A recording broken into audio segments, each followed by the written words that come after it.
So give me let's bust the myth of how many days it takes to set a habit.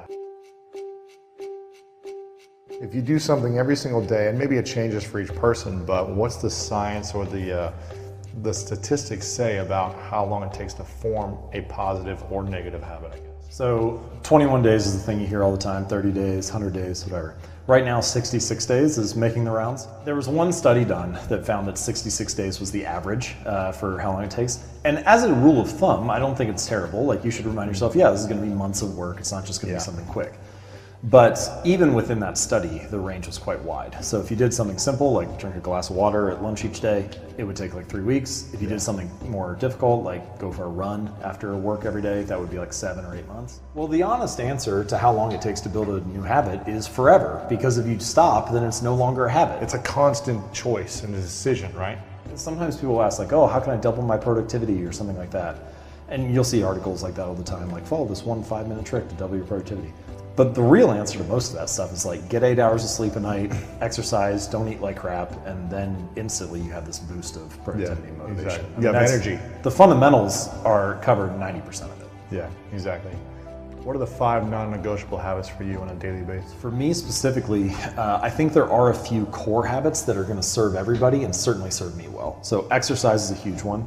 I don't do it daily, but I train 4 times a week. Yeah. And I feel like if I didn't exercise, I don't know that I would be an entrepreneur. Like, I don't know if I could handle the psychological roller coaster without the physical outlet. The ultimate meta habit is reading. Because if you build a habit of reading, you can solve pretty much any other problem. You know, you want to learn how to be a better podcaster, you can read about that. You want to learn how to meditate, you can read about that. You want to learn how to make more money, you can read about that. And so what you need is to develop a habit of reading, and then whatever problem you're facing at the time, you have a method for solving it. Writing, for me, is huge. I don't actually know what I think about something until I write about it. I find that if you get your ideas, you get it out. If you ask me something right now that I haven't written about before, what is really happening is I'm just talking my emotions. So what I mean is that you'll ask me something and I'll get an implicit feeling about what that topic is. I'll have some intuition, a gut feeling about it, and I'll say whatever that feeling is driving me to say. But I don't actually know if that's what I really think, what I deeply think, until I have the time to sit down, write it out, logically go through it. Because a lot of the time, you know, if you would ask me the same question next week, I might have a different feeling at that time. So I'm talking different emotions. So I think I actually need to have time to sit with it a little bit and write it through to learn what I actually think. When your body is moving, it's very hard for you, one, to not be active mentally. Like, if you think about someone who's shut down mentally, what does their body language look like? They're usually closed off, their arms, like they're sitting, they're not moving very much. Try to be closed off mentally and be dancing physically. It's very hard to do. If your body is moving like that, it's really hard for your mind to be shut down. So that's one thing, it kind of gets like the juices flowing. I wonder about your non-conscious mind being like a bottleneck sometimes. And so if you're moving, if you're walking, it gives your non-conscious mind something to do. So you're like, it gets out of the way. And now you can actually like have this stuff arise or think in a different way than if you're sitting. The winners and losers in a particular domain often have the same goals. Like, every Olympian wants to win a gold medal. Sure. Every job candidate wants to get the job. So if the winners and the losers have the same goal, then the goal cannot be the thing that distinguishes the two. And the thing that distinguishes them is the process, the system behind the goal. Achieving a goal often only changes your life for the moment. So like, you know, say you're, just take like a simple example. Say you have a messy room, you know, and you get motivated and you set the goal to clean your room. Well, you can do that in an hour and then you have a clean room. But if you don't change the sloppy habits that led to a messy room in the first place, then you just end up with a dirty room again. Yeah. So it's like treating a symptom without treating the cause. And habits are a better solution in that case, because if you fix the inputs, the outputs fix themselves automatically, right? You don't have to fight to have a clean room if you have clean habits. And I think that that's true in a larger sense as well, right? People want outcomes. They want to earn more money or lose weight or be more productive or reduce stress. But the outcome is not the thing that needs to change. It's the system that proceeds. Who you want to be. I think that your habits are the way that you embody an identity, right? So like each time you make your bed, you embody the identity of someone who is clean and organized. Each time you go to the gym, you embody the identity of someone who's fit. Each time you sit down to write, you embody the identity of a writer. So you can sort of think of it as like each behavior casts a vote for the type of person that you want to become. And if you cast enough votes for that type of identity, you start to believe that about yourself, right? Like if you go to church for 20 years, you believe that you're religious. You study Spanish every Tuesday for 30 minutes, you believe that you are studious. So in that way, your habits provide evidence of your desired identity. And I think that that is probably the ultimate reason that habits are so important. You could practice something once in 30 days, or you could practice it 1,000 times. What actually leads to a habit becoming automatic and becoming learned and ingrained is repetition. So the phrase that I like to use is not 21 days or 30 days, but put in your reps. I mean, that's the real thing, is you need to practice. And if you put in your reps, then your brain starts to automate how that process works. Yeah, interesting. Okay, so that's the second part, the cue, and then the desired Craving, habits, yeah. right? The craving. Cue, craving, response, reward. Okay, and what's the response?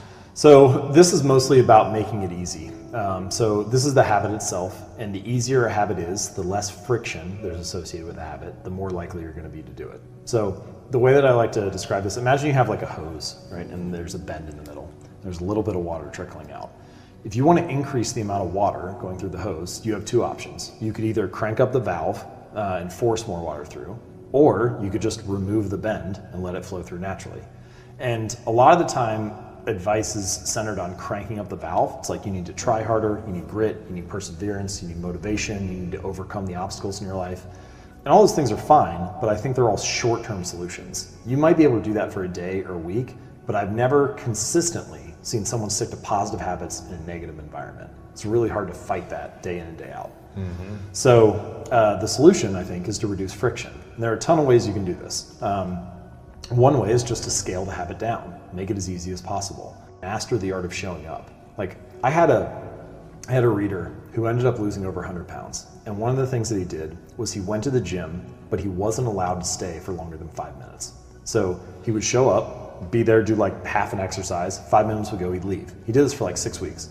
Wow. Now, it sounds ridiculous. It sounds silly because it's the opposite. Just work out for a half hour. Yeah. But what he was doing was mastering the art of showing up. And a habit must be established before it can be improved, right? If you don't establish the habit, there's nothing to optimize. If you're not showing up at the gym every day, who cares about what workout you're doing? You're not even there. Don't start running an hour a day if you've never run in a long time. Be the person who shows up and puts their running shoes on every day before you worry about how far you're running, what kind of workout you're doing, and all that type of stuff. I think that the more sustainable strategy, the more reliable strategy, is to scale it down to the first 2 minutes, focus on that, establish it, master the art of showing up, and then go from there. Usually when people think about building better habits, they optimize for the finish line, right? It's like, how much weight do I need to lose? How much money do I need to make? When can I finish this book?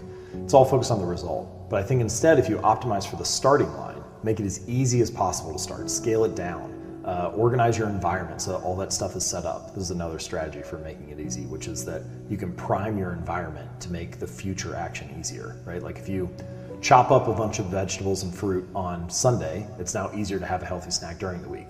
If you set your workout clothes out the night before, it's now easier to get into the workout the next day. But doing all that stuff to make it easy to show up, that is probably the more important piece early on. It's true, like habits can help you earn more money or be more productive or lose weight, and all that stuff is great. But in addition to the external results that habits provide, they also shape your sense of self. They are the engine or the avenue through which you learn to believe things about yourself. Like sometimes people will say stuff like, fake it till you make it. But fake it till you make it is asking yourself to believe something without evidence for it. And you can do that for a little while. You could do it for a day or a week. But eventually, there's a word for beliefs that don't have evidence behind them. It's delusion, right? Mm-hmm. And if you're deluding yourself, then eventually you give up on that. But the power of doing a better habit each day or casting a little vote for that type of person is that now you have evidence to root your belief in. Every day I try to leave my phone in another room outside of my office, at least until lunch, because then I get like a 4-hour block of time in the morning where I can just work without any distraction. Yeah. And it's funny how quickly you don't, like, if my phone was on me in the morning, I would check it every 5 minutes or whatever. But when it's out of the room, I don't even find myself wanting to, I never walk up the stairs to go check it, even though it's only 30 seconds away. Wow. So it's interesting how little we actually want to do these things, but we just do them all the time because they're obvious and easy. And I think the key is to invert that. Take the things that are the bad habits, the distractions, the procrastinations, the unproductive uses of time, and make them more invisible, reduce exposure, and less easy to do. And take the things that are good habits and make it the equivalent of having your phone on you all the time, right? Make it right in front of you, make it obvious, make it easy, make it frictionless.